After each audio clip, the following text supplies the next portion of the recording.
very good afternoon students. How are you? I hope you all are fine. Okay, this is your second lecture in English. First lecture में हमने discuss किया था the vocabulary junction and the phonic junctions. Okay, now this is the second lecture and we discuss in this lecture the first chapter, lesson number 1, grammar section. Okay, in the grammar sections our topic is will and may. What is the will and may? Look at the page number 15 in grammar junction. Okay, page number 15 grammar junction. May और will और may कहाँ use होते हैं? इन दोनों को हम identify करते हैं फ्यूचर वर्ब. ठीक है, जो will होता है may होता है, ये दोनों ही फ्यूचर वर्ब है. अब वर्ब क्या होते हैं? आप लोगों को मैंने लास्ट टाइम में 2 डिफरेंट टाइप्स ऑफ वर्ब समझाया था. There are 2 types of verb. First is the helping verb and the second is the main verb. ठीक, आप लोगों ने लास्ट टाइम प्रेजेंट कंटिन्यूअस के बारे में पढ़ा था क्लास 3rd और पास्ट कंटिन्यूअस के बारे में. तो इज, एम, आर ये क्या होते हैं? आपके हेल्पिंग वर्ब होते हैं. तो जिस तरीके से प्रेजेंट को इज, एम, आर डिफाइन करता है, उसी तरीके से फ्यूचर को विल और मे आइडेंटिफाई करवाता है. यानी कि हम विल, मे, माइट और शैल ये ऐसे हेल्पिंग वर्ब हैं जिनको देखकर हम ये आइडेंटिफाई कर सकते हैं कि ये सेंटेंस फ्यूचर को बिलोंग करता है या नहीं करता है. ओके, फर्स्ट थिंग तो ये हुई. अब मेन वर्ब क्या होता है? मेन वर्ब मीन्स होता है क्रिया. वर्ब का सिंपल फॉर्म होता है क्रिया. क्रिया मीन्स जो भी काम आप करते हैं, like sleep, right, dance, jump, walk, whatever you do, है ना, वो सभी चीज़ें कहलाती हैं आपकी मेन वर्ब. ये तो हो गया प्रीवियस नॉलेज की what is the difference between main verb and the helping verb. Now come to the point. Point is will and may belong to the future verb, है ना. अब मे और will दोनों ही फ्यूचर वर्ब को belong करते हैं, but they both have the different rule, है ना. ग्रामर में हम कोई भी टॉपिक पढ़ते हैं, किसी भी वर्ब, या तो हम मॉडल को पढ़े या तो वर्ब को पढ़े, सबके अपने अपने रूल होते हैं. किसको सिंगुलर के साथ पुट करना है, किसको प्लूरल के साथ पुट करना है, कौन सा वर्ब कहाँ आइडेंटिफाई होगा, प्रेजेंट, फ्यूचर, पास्ट, सबके रूल होते हैं. तो यहाँ पर सबसे पहले आइडेंटिफाई करते हैं विल. ओके, विल फ्यूचर को बताता है. विल का नेगेटिव फॉर्म होता है वांट. ठीक है, अगर आप इंपेरेटिव सेंटेंस बनाते हैं यानी कि अफर्मेटिव सेंटेंस बनाते हैं तो वहाँ पर आप विल यूज करते हो. लेकिन अगर आप नेगेटिव सेंटेंस बनाते हैं जिसमें आपको ना करनी रहती है, यानी कि फ्यूचर में कोई काम हो रहा है या होगा, तो यू श्योर ना, तो वहाँ पर विल होगा. लेकिन अगर आप किसी काम के लिए श्योर नहीं हो तो वहाँ पर विल नॉट होता है. विल नॉट को हम लोग कभी भी विल नॉट करके नहीं लिखते हैं, वहाँ लिखा जाता है want, WONT, want. Will not कभी भी यूज नहीं होता है, remember. Okay, now second, may not.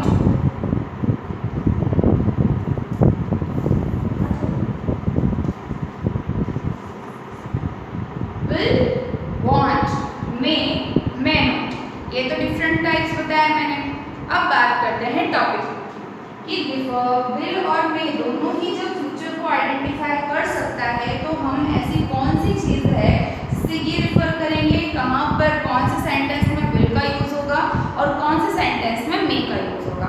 One more thing is remembering, will is use in future when you sure. ठीक है, when we sure we use will, and when we not sure we use may. अगर हम future में होने वाली किसी घटना के लिए श्योर हैं, यानी हमें पता है वो घटना होगी ही, तो उसके में हम यूज करते हैं विल. और अगर आप इस चीज़ के लिए श्योर हो कि नहीं, 50-50 टाइप्स आंसर रहता है, यानी कि आप उसके लिए श्योरिटी नहीं दिखा सकते हो फ्यूचर में, तो वहाँ पर आ जाता है मे. एक बहुत ही बेसिक एग्जाम्पल मैं दूंगी आपको. आप लोगों को डायरीज में नोटिस लिखवाया जाता है. ठीक है, उस नोटिस में हम क्या लिखवाते हैं आपको?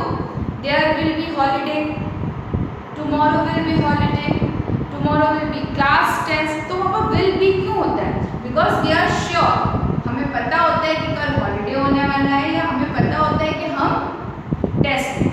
सपोज अगर उसी सेंटेंस को मैं थोड़ा सा चेंज करती हूँ, टुमारो विल बी हॉलीडे की जगह मैंने लिख दिया tomorrow may be holiday. I repeat the sentence, tomorrow may be holiday. What is there meaning? There meaning कि हम कल की छुट्टी के लिए श्योर नहीं हैं। यानी कि इन द 4th क्लास अगर आप सिंपल सा बेसिक नॉलेज समझें कि जो आप फ्यूचर में काम श्योर होते हैं उसमें हम विल यूज करते हैं, और अगर फ्यूचर का कोई काम हमारे श्योर नहीं है, कोई सेंटेंस श्योर नहीं है, वहाँ पर हम विल यूज करते हैं, सॉरी मे यूज करते हैं। ठीक है। नाउ अब यहाँ पर मैंने आपको ये दो साइड्स बनाकर दी हैं। एक साइड होती है विल की, यानी कि हम विल कौन कौन सी सिचुएशंस पे यूज करते हैं। सिचुएशन यानी कि सेंटेंस पे डिपेंड करता है या घटना पे डिपेंड करता है कि हम कहाँ पर विल यूज कर रहे हैं, और मे को किस जगह पर यूज किया जाता है। Let's first see the will. Prediction. Prediction का मीन्स होता है, स्टूडेंट्स आप लोग पेज नंबर 20 पे देख सकते हैं। पेज नंबर 20 पे पूरा चार्ट आपको मेंशन किया गया है, और यहाँ पर आपको सिचुएशन मेंशन की गई है, और यहाँ पर उसी से रिलेटेड एग्जाम्पल मेंशन किए गए हैं। ठीक है। सबसे पहले तो प्रेडिक्ट द फ्यूचर। प्रेडिक्ट मतलब होता है जो फ्यूचर की गारंटी हो जाती है। सपोज अगर आप लोग क्लास 4th में हो, यू मे बी श्योर ना कि आप लोग अगले साल अगर पढ़ाई करोगे तो क्लास 5th में जाओगे, तो दैट इज अ प्रेडिक्शन। यानी कि फ्यूचर के लिए किसी बात की गारंटी लेना प्रेडिक्शन कहलाता है। ठीक है। Now second is request someone to do something. अगर आप किसी दूसरे पर्सन से, किसी सेकंड पर्सन से कुछ काम करने की request, here is request, request means विनती, है ना, किसी चीज काम को करने की रिक्वेस्ट करते हैं तो वहां पर भी फ्यूचर यानी कि विल यूज होता है। Will you help me, will you give me your notes, है ना, क्या तुम मुझे अपने नोट्स दे सकते हो, क्या तुम मेरी हेल्प कर सकते हो। तो यहाँ पर हम किसी से रिक्वेस्ट करते हैं, और वो फ्यूचर के लिए करते हैं। क्या वो करेगा? वो कर नहीं रहा है, वो करेगा, है ना। फ्यूचर यानी कि जो काम आपने अभी तक देखा नहीं। पास्ट मतलब जो निकल गया, प्रेजेंट जो अभी चल रहा है, और फ्यूचर जो आएगा।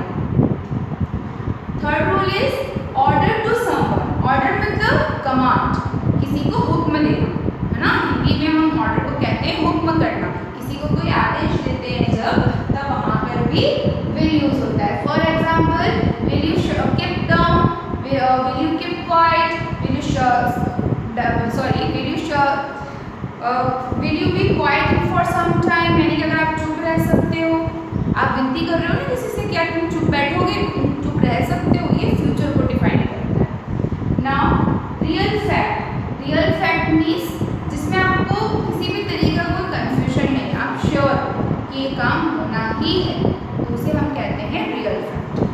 For example, it will be difficult to make a paper boat float on water for a long time. यहाँ आपको एग्जाम्पल दिया गया है। इस एग्जाम्पल का मतलब है बिकॉज यू आर श्योर कि अगर आप कागज की कोई नाव बनाओगे तो वो लंबे समय तक पानी में तैर नहीं सकती। Last is possibility. अगर आप किसी फ्यूचर के काम के लिए पॉसिबिलिटी है, आपकी पॉसिबिलिटी यानी आपको पता है कि वो काम होना ही है, तो वहाँ पर भी हम विल यूज करते हैं। For example, you will not be able to do it alone, यानी कि तुम कोई काम अकेले नहीं कर सकते हो ना। You will not be able to go outside, तुम अकेले बाहर नहीं जा सकते हो। तो ये पॉसिबिलिटी, आप अपने छोटे भाई बहनों की हैबिट जानते हो, उन्हें पता है आप क्या काम कर सकते हो क्या नहीं, तो ये फ्यूचर आइडेंटिफाई करता है।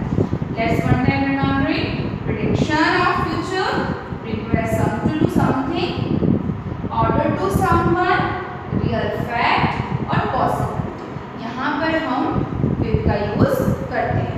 नाउ कम टू द मे।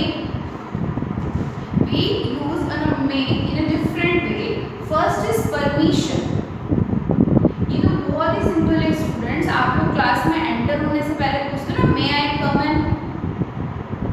आप लोग मोस्टली बच्चे बोलते हैं कि I am coming, but it's not a right sentence. Right sentence is a may I come in, यानी कि परमिशन के लिए, क्या मैं अंदर आ सकता हूँ, यानी फ्यूचर में आपको जब परमिशन मिलेगी तभी आप अंदर आओगे ना, तो वो परमिशन के लिए वर्ड यूज होता है। कमेंट। कमेंट का मतलब होता है किसी पर भी टिप्पणी करना, किसी के बारे में कुछ गॉसिप्स करना, कुछ बोलना, this called is comment. For example, if you may speak, can you tell me the reason behind the decision, है ना। ये आप कमेंट कर रहे हो, अगर कोई आपको कुछ कह रहा है तो आप उससे पहले उसका रीजन डिफाइन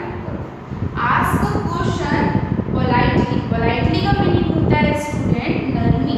आप जो बहुत ही विनम्र तरीके से किसी से कोई क्वेश्चन पूछते हैं, है ना, क्वेश्चन लिखा है यहाँ पर, अगर आप किसी से विनम्र तरीके से कोई क्वेश्चन पूछते हैं तो वहाँ पर मे का यूज किया जाता है। एक्सप्रेस अ विश, विश का मीन्स होता है ख्वाहिश, इच्छा, डिजायर, है ना, उसे हम विश कहते हैं। Express a wish and hope, hope का मीन्स होता है उम्मीद। अगर आपके सेंटेंस में किसी भी तरीके की कोई विश, कोई डिजायर या कोई होप एक्सप्रेस होता है तो वहां पर भी हम मे यूज करते हैं। Look at the page number 21। यहाँ पर आपको एक क्वेश्चन दिया गया है, आइडेंटिफाई हाउ विल और may has been used in sentence. Okay, यहाँ पर मैं आपको कुछ एग्जांपल शो करती हूँ इनसे रिलेटेड।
क्या तुम इसकी आवाज नीचे कर सकते हो? तो ये क्या आपका आइडेंटिफाई कर रहा है? ये आइडेंटिफाई कर रहा है आपका ऑर्डर। हम क्या कर रहे हैं सेंटेंस में? किसी को ऑर्डर दे रहे हैं। तो मैंने अभी आपको रूल बताया कि जब हम किसी को कोई ऑर्डर देते हैं या किसी से कोई रिक्वेस्ट करते हैं वहां पर विल का यूज किया जाता है। Next example is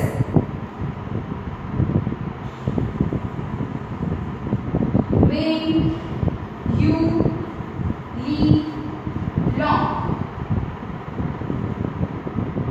when you live long, it means तुम जीते रहो या जीवित रहो। ये एक विश है, आशीर्वाद है ना, तो इसके हम यूज करते हैं मे, बिकॉज हमने जो रूल पढ़ा उसमें अगर किसी भी तरीके का कोई भी विश या होप एक्सप्रेस करना होता है तो हम उस सेंटेंस में मे का यूज करते हैं। नाउ थर्ड एग्जांपल इज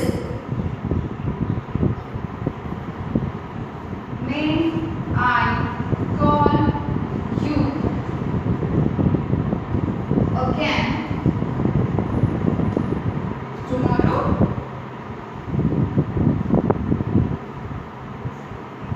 ये क्वेश्चन लास्ट में क्वेश्चन मार्क लगा है। तो हमने भी यहाँ पर रूल में क्या पढ़ा था? Ask the question politely.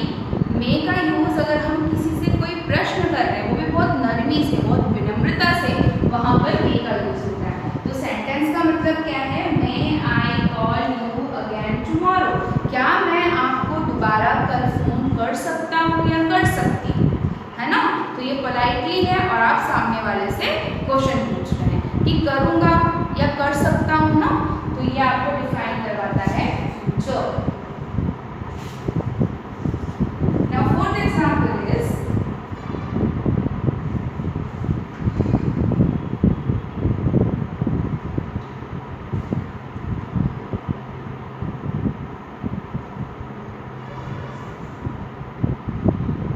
by next year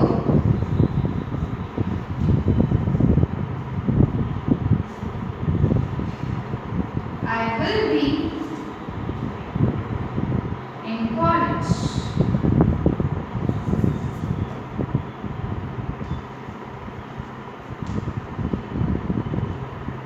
By next year I will be in a 5th class. You are sure कि आप 5th क्लास में जाओगे because you are pass out of the 4th class और आप उसमें फिर कब transfer होते हैं? हम पास होने के बाद क्लास 5th में ट्रांसफर हो जाते हैं।